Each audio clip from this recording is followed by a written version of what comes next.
Hi guys, and today we're joined by James Page, but you probably know him as Sivu. How are you, mate? I'm good, man. How are you? Yeah, I'm cool. Cool.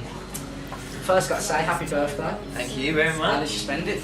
I spent it with a lot of my friends in Cambridge. We did like a big pub crawl, and yeah, it was great, man. I was broken the next day, so it's been good. It's taken me a couple of days to recover, but it's good. Thank you very much.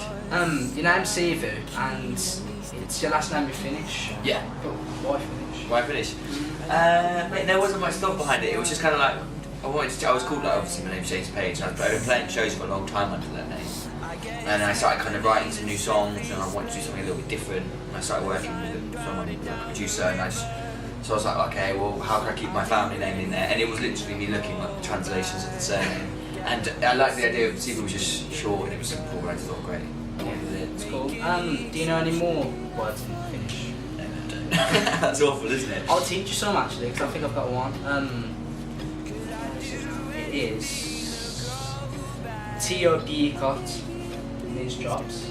Jobs. I've had a lot of jobs. I have a lot of jobs, but that's good. I love top that. man, worked in a call centre, worked for a bailiff company. It's amazing. You want to? Yeah, that's good. What was your favourite? Oh man, they were all pretty similar. No, working the shoe shop was alright. Did you have so many shoes? I didn't. I worked in the storeroom because it was grim. I used to do session work during the day, so I did that until like 5, and then I'd work there from like 6 till 12 in the stock room. It was tough, but it was fun. I got discount off shoes, which was good. These are Dr. Martens today. These are alright. They're like cool. Do the job. What was the highlight of 2014? So I know you've toured with Bombay Bicycle Club, Peace. I know you had a little collaboration with Marika. Yeah, man. Yeah. Do you know what? Last year was fucking amazing. I was so lucky. Did so much. And Europe as well. Yeah. So we did like a lot. Kind of. And the album came out. I think like putting out the album was really good. Just to finally put something out, I think was really good. But doing that tour with Bombay Bicycle Club was amazing. Like that. I've been like a fan of those guys for so long, so to go on that tour was like such a dream come true, and it was because it was their last tour for a while as well, and we had like Elms Court, which was nuts. So that was like quite big to be made. Something on high, something on high. Yeah. It's new album. What's it all about? I think I guess it's quite standard, but like the process of like when I lived with my parents in St Ives in Cambridgeshire, and then moving to London it was kind of wrote over a period of like 2 years from that kind of transition. I think that is about that change, I think, and I think that's kind of what fundamentally lyrically what it was about. But it was just quite a strange time. So listening back to it now, it's kind of like it was strange because when I wrote the album, I didn't really know what it was about, and then listening to it back, it just seemed like I could almost like feel the change in me as I listened to it. But I guess that's what it's about, really. What's your favourite song to play live? There's a song called Sleep which is on there, which is really fun. Like normally it's a shame because when we toured before we normally play with the band, so it's kind of like the biggest song, so that's always good. But this tour it's just me and Lucy kind of doing more stripped back. But I think that still is like my favourite song. That's always I like Hidden Track. Oh cool, we'll play that later. That's been played later, man. Dedicate that one. Cool, no worries. You have a really nice fan base that they follow you on Twitter. Well, have you ever been trolled? Do you know, I haven't, but I did this like weird session for like Dermot O'Leary ages ago, and I did this Frank Sinatra song, and literally like the next day I was like, oh, it's done, didn't hear nothing, no one said anything, and then this guy just emailed me like in the afternoon. It was just said like Frank Sinatra would be like turning in his grave, like what the hell were you thinking? And like it was just something from like it was from a plumber, but he left his like in the email he had like his address and everything on the bottom. I was just like, what the fuck? But Is he the only one? Mate, I'm sure a lot of people have said shit. No. I genuinely follow you. I follow you on Twitter, I follow you on Facebook and everything, and I never see anything bad. But even when you wear like a bright green suit, yeah, I know. and people can't stop now, and then people are like, cool suit, man. I get one and all these. I know, man. I've been really lucky. I think. I'm sure I'll have one at one point. Hopefully, it'll be great. What was the nicest thing the fan has said to you? Oh man. Do you know what? Like, just that they enjoyed the set means so much. And like when people say something about the album, it's like the most amazing thing, because I guess when you spend so much time on something, to know that someone enjoys it is nice. So that's always great. Thank you. What was the weirdest thing someone has done on one of your gigs? Oh, do you know what? Like when the album came out, we did a show in London, and like my songs aren't very like kind of. I wouldn't say people come to my gig expecting a really rowdy night. So like there was these two girls at the front, and I think they were smashed or something. But while we were playing, she'd keep getting on stage and taking selfies with me while I was playing. And then like, in the middle of really chilled songs, she'd be talking to her friends and then dancing loads. And at the end of the gig, she kind of came up to me. She was like, "Everyone was having such a shit time. We were just trying to like make the most of it." And I was just like, kind of like bumming everyone out because she was so smashed. But that was interesting. When you toured with last year and stuff, do you prefer work like when you perform? Do you first perform solo or was it band? Definitely playing with bands better. I think because like it's just more fun. Like do you know when you're on your own, it's like playing on your own is so much more rewarding if you can like silence a crowd and everyone's kind of really listening. That's like the best feeling. But it's like when you go see a band and the support's on, some people don't give a shit. So like. To play with a band, you kind of have more impact, but it's just more fun. It's just more kind of like a bit of a gang, really. So that's always good for us. Yeah, exactly. But there's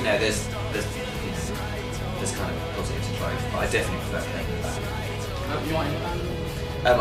I do have a band that play with me. Like through a lot of the touring we've done, I play with a band. But for this kind of the smaller venues, we just thought we'd keep it between me and keep the MC. So yeah. Do you prefer playing small venues or big venues? Man, definitely small venues.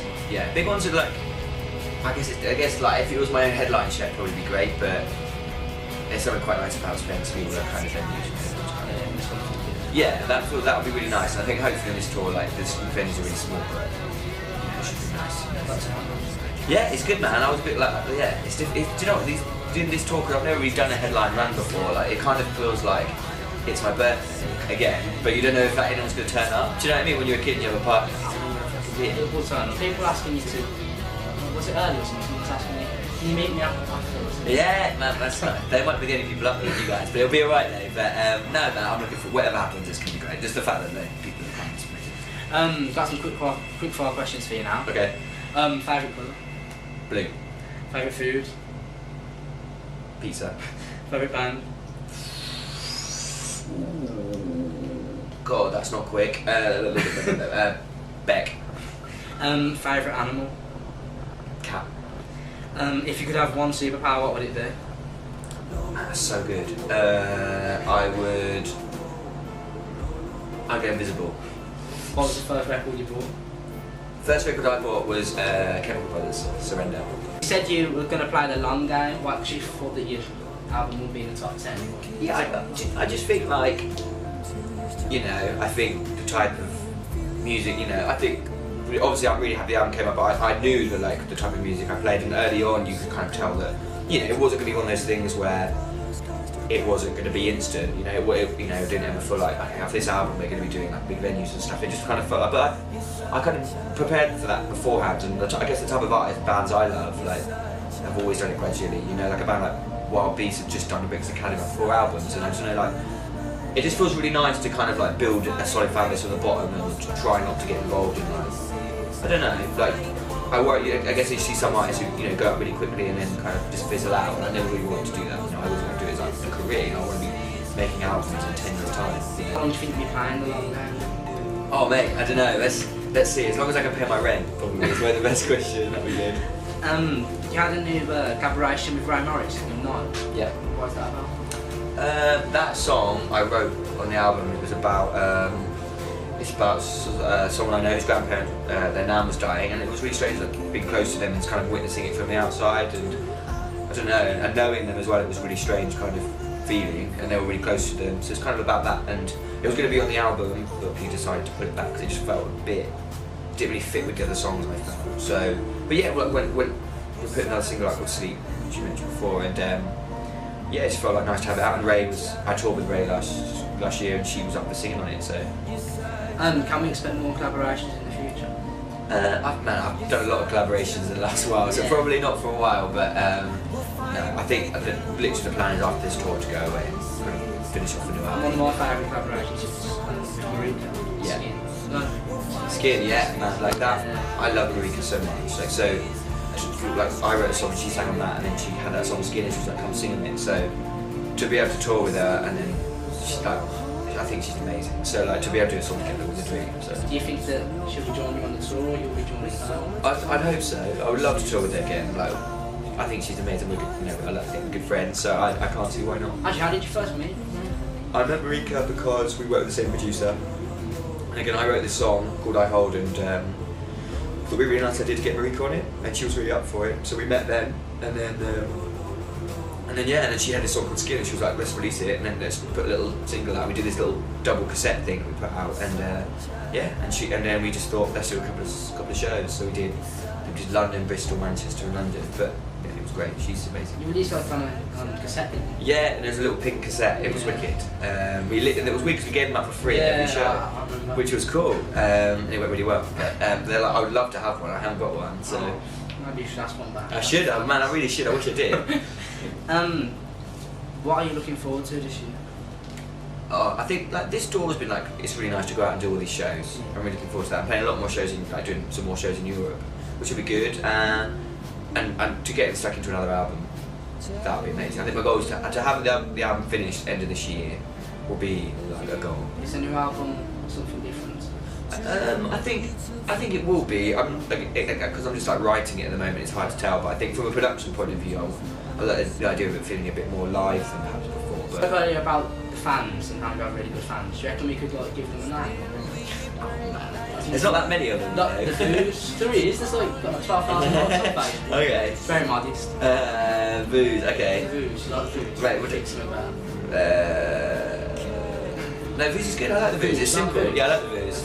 Let's go with the Boos. Hashtag the Boos. Hashtag the Boos. Claim that. Last question now. Where would you most like to play? Do you know what? There's a venue in London called the Barbican, which is it's like this seated theatre. I played there with the back of Stornoway, and it's amazing. I would love to play there, and it's just like, I think it's like 2,000, but it's just like a really beautiful venue, and that would be a dream. That's like a goal for me. That'd be great. Thank you for doing this interview. No, thank you for having me. Thanks for watching. Remember to check out Sivu in the links below. Remember to like and subscribe. Thank you for watching. Cool, man. Thanks so much, dude. Cool.